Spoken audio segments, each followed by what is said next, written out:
우리의 정체성은 하나님의 소유된 백성이라고 이야기합니다. 우리의 신분은 왕 같은 제사장이라고 이야기를 합니다.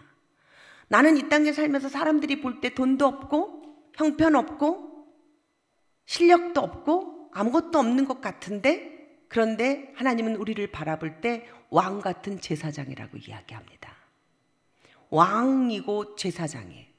왕도 되고 제사장이 되는 우리들의 신분이라면 그 어마어마한 그 신분을 우리가 어떻게 다 감당할 수 있을까요? 성령 하나님을 모신 자, 그분 안에 이 어마어마한 축복이, 그 권능이 우리에게 있습니다. 이것을 지키는 것이 우리들의 책임감인 거예요. 이 땅을 바라볼 때 우리는 피해자가 아니라 그 어마어마한 권능의 수여자로서 이 세상을 바라볼 수 있는 책임자가 되는 것입니다. 그랬을 때 하나님 나라를 다스리는 인생이 될 것이고, 이 땅 가운데 일어나는 그 모든 현상 속에서 초월하는 하나님이 주시는 놀라운 평강과 하나님이 주시는 놀라운 재능과 하나님이 주시는 놀라운 은사들을 이 땅에 아낌없이 펼치고 사는 자들이 되는 것입니다. 오늘 우리가 우리 자녀들을 키울 때 부모로서의 책임감은 학교에 가서 공부 잘하라고 하는 것이 아니라 숨겨져 있는 이 놀라운 진리들을 펼쳐서 그들의 것을 그들에게 돌려주는 것입니다. 얼마나 많은 유산이 있는지 모르고 거지 생활을 한다면 아무리 내 아버지가 부자여도 그의 인생은 망하는 자고 거지의 인생입니다. 마치 우리가 그렇습니다. 하나님을 아버지라고 부를 때 예수 그리스도로부터 온 그 놀라운 권능과 그 놀라운 상속되는 그 은혜가 무엇인지 모르고 산다면 우리는 이 땅 가운데 패배자로서 비굴하게 살 수밖에 없는 거예요. 저는 저희 학교에서 성탄 예배를 제일 거하게 예배드리는 예배로 학교 행사를 이 예수님의 생신을 축하하는 날로 잡습니다. 이 땅 가운데 살면서 예수님이 우리에게 오신 그 행사보다 더 큰 행사는 없어요. 그래서 저는 노래까지 만들었어요. 이사야에 있는 말씀에 이새의 뿌리에서 예수 그리스도가 나실 것을 예언하신 거예요. 이사야가 예언했고 미가가 예언했고 미리 오랜 전부터 이 땅에 하나님의 아들 예수 그리스도가 오실 것이라고 하는 것을 예언했어요. 그분이 오시면 지혜의 영, 하나님을 아는 영, 지식의 영, 권능의 영, 총명의 영, 진짜 어마어마한 영들이 그 예수 그리스도의 그 존재 앞에 담겨져 있어요. 그 저는 성탄 예배 때 다른 거 안 가르쳐요. 날마다 이 말씀을 매일 선포합니다. 그리고 이걸 노래로 가르쳤어요. 여러분 유튜브에 보면은 저희 좋은 나무 성품 TV가 있는데 거기에 성탄별이라고 하는 애들이 별 갖고 춤추게 하는데, 예수님이 오시면 나는 점점 더 강해져요. 권능의 영, 지혜의 영, 지식의 영, 총명의 영, 애들이 막 울부짖고 랩처럼 외우게 합니다. 왜요? 하나님이 그러신 분이기 때문에 그래요. 총명의 영, 사람과의 관계 속에서 정말 윤택하게 잘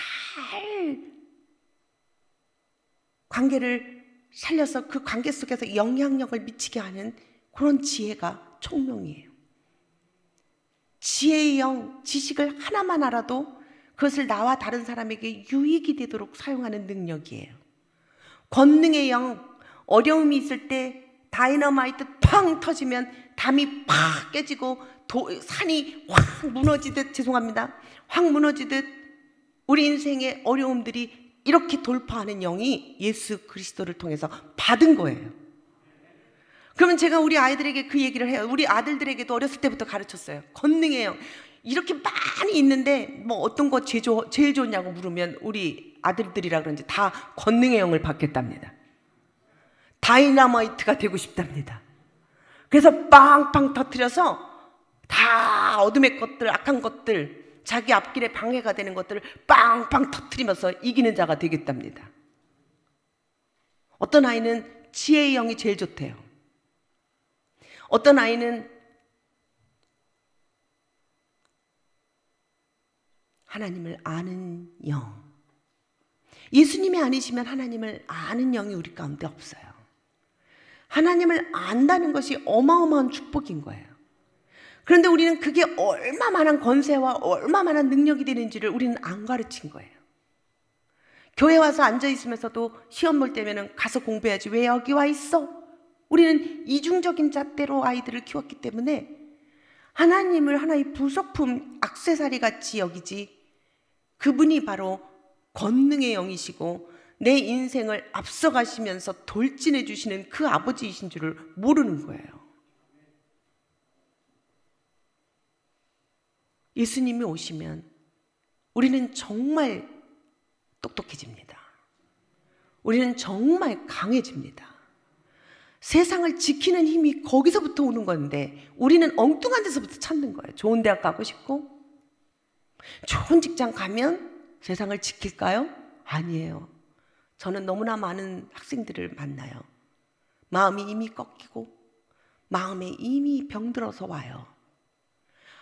아무리 너는 존귀한 자라고 얘기를 해도 이미 자기 안에 깊은 열등감과 비교의식으로 자기 인생을 곰팡이 속에 파묻혀서 폭삭 무너져 버리는 힘없고 용기 없고, 그래서 날마다 죽으려고 하는 아이들 너무 많이 봤어요. 근데 그들의 생각 속에는 너무 놀라운 생각이 있어요. 미디어의 영향인지 드라마의 영향인지 날마다 환생한 세상을 꿈꾸면서 내가 다음 세대에는 너를 죽이는 자로 나타날 거야 뭐 이딴 소리 하면서, 인생은 그렇게 만든 게 아닌데 우린 쏟고 있어요. 너무 많은 드라마가 도깨비와 그리고 환생돼서 그 옛날에는 공주였다가 지금은 이런 사람이 돼서 나타나고 뭐 이러면서 드라마를 재미있게 꾸미니까 그게 진짜인 줄 아는 거예요. 그래서 아이들이 지금 이 세상에서는 나를 공격하고 나를 폭행하는 저것들을 맞서서 싸울 힘은 나한테 없고 내가 죽어버려서 다음 세대에는 너희들을 죽여버리는 사람으로 나타날 거야 이러고 자살해요. 그런데 하나님의 세계는 그렇지 않습니다. 하나님의 세계는 직진이에요. 과거와 현재와 미래, 주님이 동일하신 주인이신 거예요. 그래서 그 주인 되신 그 주님이 직진하셔서 우리 세상을, 우리는 과거로 돌아가는 것이 아닙니다. 현재 살면서 미래를 꿈꾸는 자입니다. 그래서 우리가 현재 주 예수 그리스도를 주인으로 모신 사람들은요, 미래가 열리는 거예요. 미래를 지키는 자가 되는 거예요. 승리를 소유하는 자가 되는 거예요. 돌아가서 환생하는 것이 아닙니다.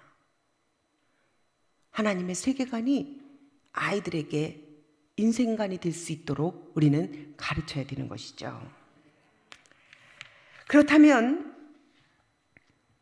우리가 어떤 태도로 어떻게 살아야 될까요? 첫째는 내가 해야 할 일이 무엇인지 알고 그대로 사는 것입니다. 우리 정의 한번 1단계 정의 같이 읽어볼까요? 시작. 내가 해야 할 일을 끝까지 하는 것.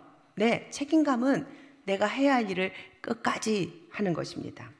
2단계 정의 같이 외울까요? 시작. 내가 해야 할 일이 무엇인지 알고 끝까지 맡아서 잘 수행하는 태도. 책임감은요, 그래서 저는 책임감의 법칙을 KW 법칙. K 어떻게 해요? knowing, 아는 거예요. 아는 거. 내가 누구인지 아는 거. 거기서부터 책임감이 생겨요. 나의 정체성. 내가 하나님의 자녀라고 하는 그 정체성이 내가 이 땅 가운데 어떤 일을 하며 살아야 되는지를 알게 하는 최초의 인식이 돼요. knowing, 알아야 합니다. 그리고 내 힘의 근원이 나에게서 있는 것이 아니라는 것을 아는 것, 그분에게서부터 온다는 것을 아는 것, knowing, 아는 거예요. 그리고 W, what I to do, 내가 해야 할 것. 많은 사람들은요, 내가 해야 될 것, 여기에다가 책임감을 집중시켜요. 그래서 부담이 돼요. 그래서 사람들은 내가 해야 될 것을 피하고 싶어집니다. 그런데요, 사실은 K, knowing이 먼저 가야 돼요. 내가 해야 할 일이, 그 힘이, 그 재능이, 그 은사가 어디서부터 오는지 아는 거. 그래서 나의 존재, 나의 정체성, 내가 어떤 사람인지 아는 것, 여기에서부터 나의 책임감이 만들어지는 것입니다. 그것을 아는 사람들, 내가 누구인지 알면 환경에 좌우되질 않아요.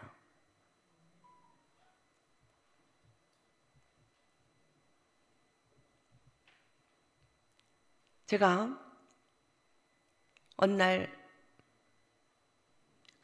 여러분 잘 아시는 SBS 우리 아이 달라졌어요. 거기에 제가 출연한 사람인 거 아세요? 나중에 모니터링을 하는데 방송에 나오는데 제 모습을 보니까 이상하게 땅바닥에 앉아 있는 거예요. 땅바닥에.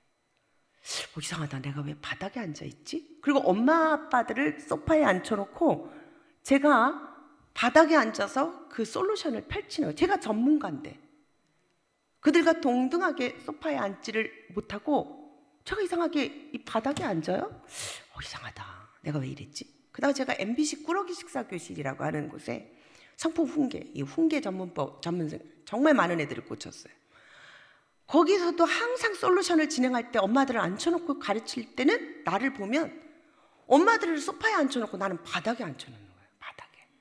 그래서 제가 이게 참 뭔가 이게 뭐지? 내가 왜 이러지? 그러니까 이 각도가 너무 안 좋은 거예요. 제가 바닥에 앉으니까 제가 이렇게 무릎 꿇고 앉아있는 듯한 모습도 나오고 어느 때는 옆으로 다리를 이렇게 왜 소파에 못 앉지? 내가 왜 이럴까? 이거 처음 제가 생각하게 됐어요. 몰랐어요. 그러다가 제가 그걸 자꾸 보면서 제가 그 텔레비에 출연한 모든 이렇게 영상들을 보면서 딱 옛날 제 모습이 생각이 났어요. 제가 결혼해가지고 저희 시어머님이 너무너무 무서워. 시아버지도 엄청 무서워요.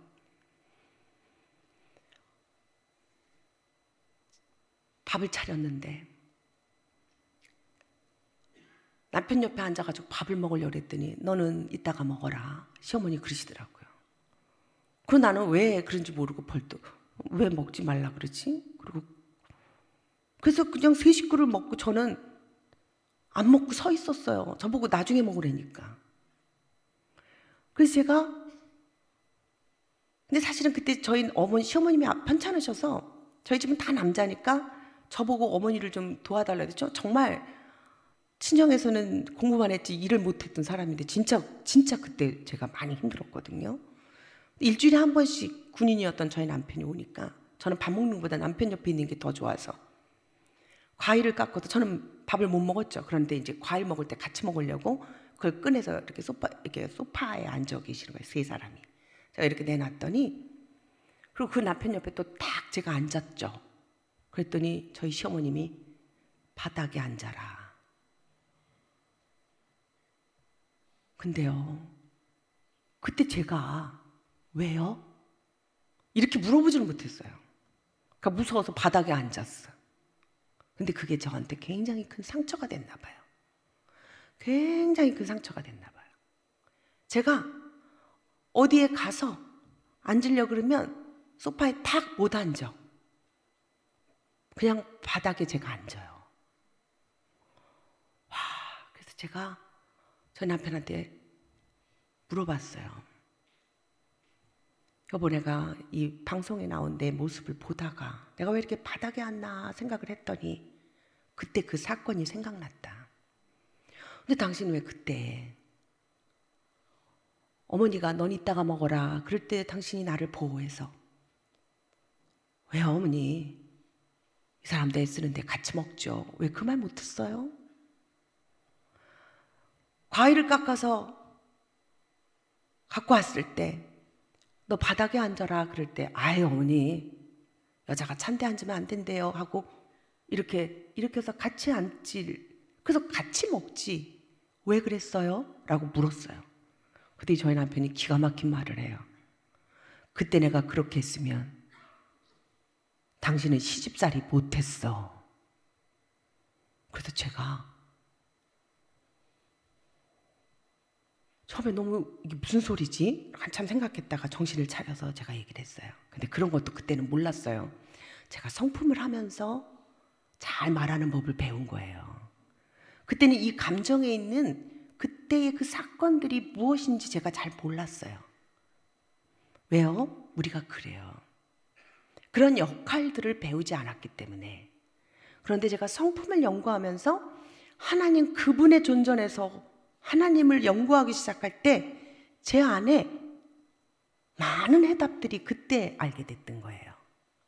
그래서 제가 얘기했어요. 나는 당신과 결혼할 때 시집살이 하려고 결혼한 게 아니에요. 나는 더 잘 살기 위해서 결혼한 거예요. 그런데요, 이 말을 제가 왜 하냐면 우리가요, 우리 인생의 책임감, 내 인생을 지킨다고 생각하는 그 책임감이 하나님의 성품하고는 아주 별개인 인생을 사는 사람들이 많다는 거예요. 저도 그랬고. 저는 제 자신의 당당함과 제 자신의 그 제 안에 있는 빛을 이제 주님 앞에서 찾았기 때문에 어디에서나 저는 그분이 어떤 분인지를 전합니다. 그런데 사실은 저희 집은 굉장히 엄격한 집안이에요. 저희 집은 진짜 목사님이 많아요. 저도 어떻게 보니까 저는 교수로 부르셨는 줄 알았지 나중에 보니까 목사로 하나님께서. 왜냐하면 그 속에서 살아남으려면 저도 목사가 됐어야 됐나 봐요. 뭔지 모르겠지만 어쨌든 하나님의 섭리대로 그 길을 걸어가면서 저가 주님을 깊이 느끼게 되면서 우리가 너무 우리 인생을 잘못된 책임감으로 살고 있구나. 저희 오라버님도 목사님이고 저희 남편도 목사님이고 사촌들 다 목사고 저희 집안의 어른들이 목사님들이 많으시고 목사님. 그러니까 저처럼 이렇게 교수가 되다가 목사가 된 사람은 입도 뻥끗 못합니다. 온건파가 아니어서 모이면 저는 부엌에 가서 설거지만 합니다. 그런데 제 안에 깊은 평강이 있어요. 왜요? 하나님이 나를 어떻게 보느냐에 내가 아주 충실하기 때문에 그렇습니다.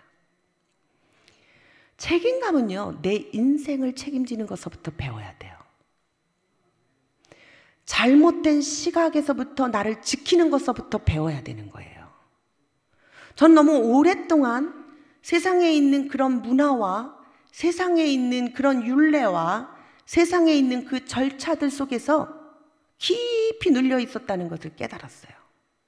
그런데 우리 주님이 나를 부르실 때 하나님이 얼마나 보배롭고 존귀하게 부르셨고 얼마나 내 인생을 향한 주의 놀라우신 소원들이 있다는 것을 알면서 그 진로를 찾아가고 그리고 전공을 선택하고 그리고 그 인생의 길을 걸어갈 때 하나님이 얼마나 세심하게 한 사람 한 사람을 정말 섬세하게 우리 인생을 책임지시는 아버지이신지 저는 그분을 만나고 나서 알았어요. 그런데 우리가요, 우리 인생을 바라보면 그렇지 못할 때가 너무 많이 있어요. 우리가 하나님의 시각으로 우리들의 책임감, 우리들이 있어야 할 자리를 다시 점검해야 됩니다. 그래서 저는 책임감의 태도를 이렇게 정의를 했어요. 1번, 내가 해야 할 일이 무엇인지 알고 최선을 다하기. 그것은요, 어떤 사람은 목사로 부르시고 어떤 사람은 교사로 부르시고 어떤 사람은 가정주부로 부르시고 어떤 사람은 사업가로 부르시고 어떤 사람은 가르치는 자로 어떤 사람은 군인으로 어떤 사람은 경찰로 하나님이 각각 부르심의 소명대로 우리가 쓰는 것이 우리들의 책임감이에요. 그것은 높고 낮음이 아니에요. 높고 낮음이 아니에요. 하나님은 모든 사람을 다 존귀하게 여겨요. 그러나 잘 살게 되기를 원합니다. 잘 산다는 것은 뭐예요? 생명을 충만하게 하고 생명을 나눠주는 자로 살기를 원하신다는 거예요. 우리는 그런 사람으로 살아야 됩니다. 내가 시작한 일은 끝까지 하는 거예요. 하나님께서 부르시면요, 하나님의 부르심에는 후회가 없다고 하셨습니다. 끝까지 하셔야 되는 거예요. 충성을 다해서 주님의 부르심에는 면류관이 있기 때문에 그렇습니다. 세 번째는 내가 하겠다고 약속한 것은 꼭 하는 거예요. 오늘날 너무나 많은 결혼들이 깨져요. 가정들이 깨져요. 마음이 변했습니까? 아니에요. 내가 약속해서 그 가정을 만들기로 결심했다면 그 가정 끝까지 지키세요. 내가 자녀를 사랑해서 낳습니까? 그 자녀 망가뜨리지 않고 주께로 인도하는 그 놀라운 사명을 끝까지 부모로서 가지세요. 내가 잘못한 것은 변명하지 않은 것이 책임감이에요. 얘는 얘 아니면 아닌 거예요. 잘못했으면 네, 내가 잘못했어요. 내가 몰랐습니다. 괜찮습니다. 그런데 우리는 자꾸 변명해요. 하나님이 우리에게 인생을 주실 때 그 인생을 고귀하게 여기고 내 부르심의 소명에 따라, 내가 회사원이면 회사원답게 나의 직업에 따라 최선을 다하면서 변명하지 않는 거예요. 왜요? 죽게 하듯 하라고 주님이 하셨으니까 우리가 죽게 하듯 하면 변명할 거리가 없습니다. 부족하면 부족한 대로, 잘못했으면 잘못한다라고 말한 사람에게 훨씬 더 큰 신뢰가 있습니다. 내가 가지고 있는 장점을 마음껏 개발하십시오. 그게 책임감이에요. 우리는 너무 많이 땅에 묻어두고 두려워하면서 달란트 준 대로 못 살고 두려워서 묻어두는 인생 되지 않기를 소망합니다. 그리고 하나님께 기도해야 돼요. 하나님, 내게 주신 하라고 하신 모든 재능, 달란트 다 사용하고 가게 하여 주시옵소서. 무엇이 옳고 그른지 잘 분별하는 것이 책임감입니다. 저는 마지막 한 지도자의 이야기를 함으로 끝을 내고 싶습니다.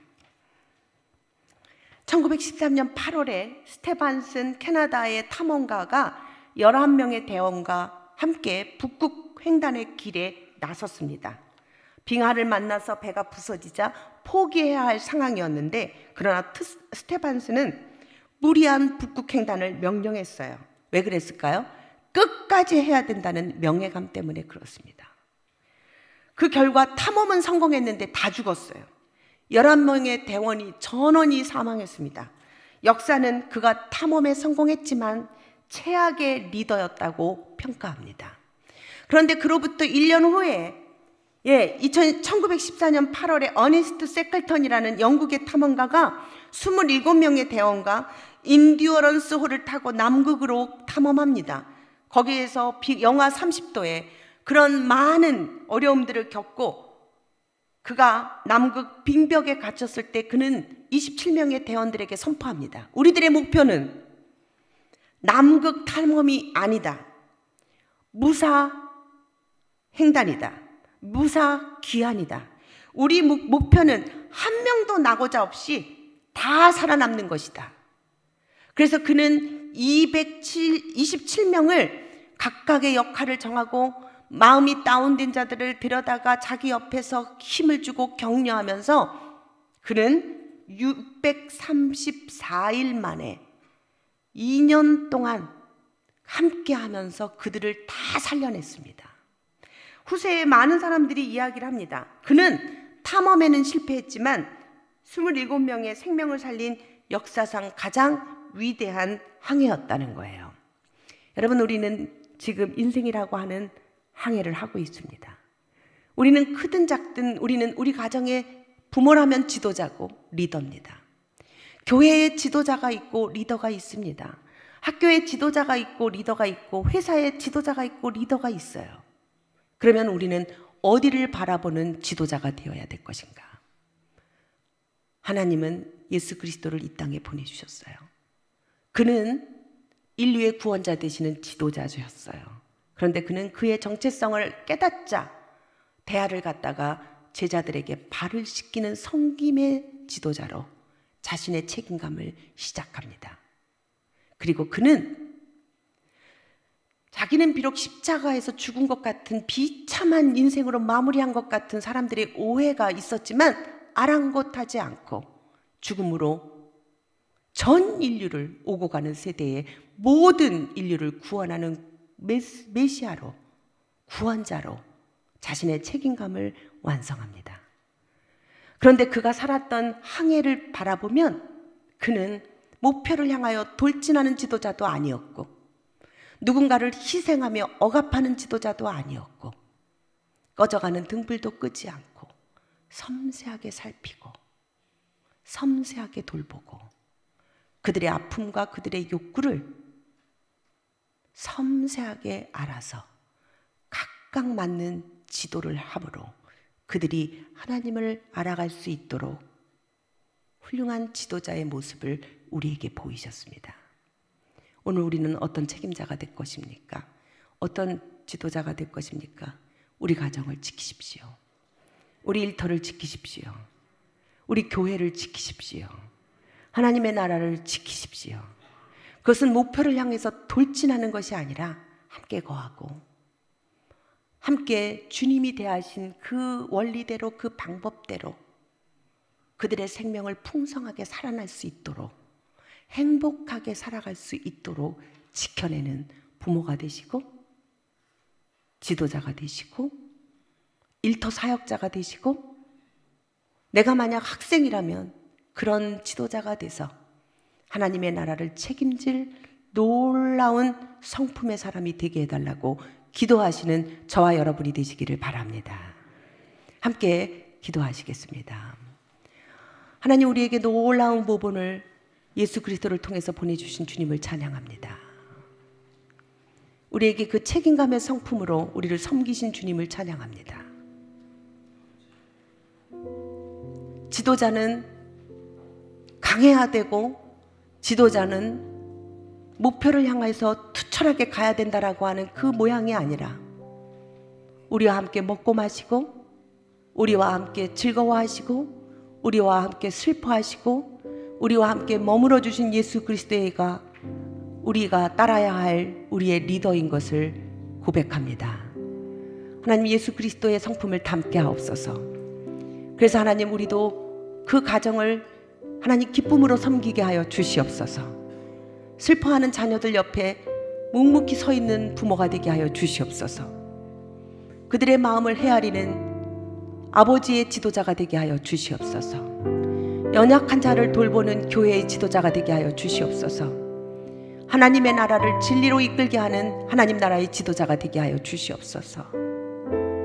하나님, 우리에게 책임감을 주의 성령으로 회복시켜 주시옵소서. 진리를 향해 나가는 자들이 되게 하여 주시옵소서. 오늘 이 아침 주님의 책임감으로 우리 인생을 회복시켜 주시옵소서. 이 땅을 다스리는 자, 이 땅을 지키는 자, 이 땅을 섬기는 자로서의 책임을 다할 수 있는 자가 되게 하여 주시옵소서. 오늘 이 시간 우리가 마음을 다하여 주님의 이름을 부르며 앞으로 나아갈 때에 우리에게 책임을 다하신 예수 그리스도를 찬양하는 기도를 우리가 이 시간 함께 하도록 하겠습니다. 아멘, 할렐루야. 주님을 찬양합니다. 아멘. 우리의 지도자 되신 주님을 기뻐합니다. 할렐루야. 주님을 사문깁니다. 함께하여 주시옵소서. 하나님, 우리가 주님을 섬기지 못했던 것, 주님의 형상을 회복하지 못했던 것 용서하여 주시옵소서.